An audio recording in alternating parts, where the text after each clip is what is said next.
आचार्य चाणक्य ने अपनी कुशल बुद्धि और कमाल की रणनीति के आगे बड़े से बड़ा दुश्मन भी घुटने टेकने को मजबूर हो जाता था। चाणक्य कहते हैं, शत्रु दो तरह के होते हैं, एक जिन्हें हम देख सकते हैं और दूसरे वह जो अदृश्य होते हैं और छिपकर वार करते हैं। जैसे बीमारियां। शत्रु को हराना है तो चाणक्य की कुछ बातों को जीवन में उतार लें। दुश्मनों को पराजित करने के लिए किन बातों का ध्यान रखना चाहिए, आइए जानते हैं चाणक्य की शत्रु पर नीति। अनुरोमेन बलिना प्रतिलोमेन दुर्जनम आत्मतुल्यबलन शत्रु विनयेन बलेन वा। शत्रु की कुंडली खंगालें। चाणक्य ने इस श्लोक के जरिए बताया है कि दुश्मन के व्यवहार को समझकर उस पर वार करना चाहिए। अर्थात अगर शत्रु आपसे अधिक ताकतवर है तो उसके अनुकूल आचरण कर उसे परास्त किया जा सकता है। वहीं दुश्मन कमजोर है या छल करने वाले स्वभाव का है तो उसके विपरीत बर्ताव करें। यदि दुश्मन आपकी तरह ही बलवान है तो आप उसे अपनी नीतियों में फंसाइए ताकि वह बाहर न निकल सके। शत्रु को मात देनी है तो उसकी कुंडली खंगाल लें, अर्थात उसके बारे में हर एक बात की जानकारी रखें।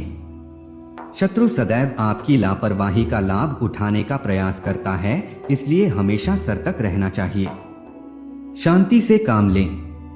चाणक्य कहते हैं कि बदले की भावना में व्यक्ति इतना डूब जाता है कि क्रोध पर काबू नहीं कर पाता और ऐसे में खुद का नुकसान कर बैठता है। आपकी इसी कमजोरी का शत्रु फायदा उठाता है।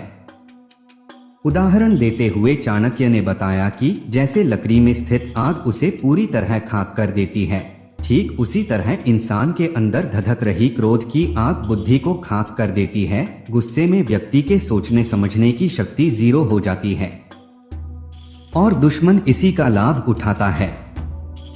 अगर दुश्मन के आगे अपनी हार नजर भी आ रही हो तो शत्रु को उसकी भनक तक न लगने दें। धैर्य से काम लें। मन शांत रखेंगे तो दुश्मन को चारों खाने चित करने की शक्ति विकसित होगी। योजनाओं को जगजाहिर न करें। चाणक्य नीति कहती है कि जब दुश्मन को परास्त करना हो तो अपनी रणनीति को जगजाहिर न होने दें। ऐसे समय में व्यक्ति को अपनी योजनाओं को लेकर गंभीर रहना चाहिए। शत्रु की हर चाल पर नजर रखें और अपने आगे की प्लानिंग खुद तैयार करें। मदद के लिए उन्हीं को साथ रखें जो आपके सच्चे साथी हो। हर किसी को अपनी योजना के बारे में बता दिया तो शत्रु तक ये बात पहुंचने में देर नहीं लगेगी।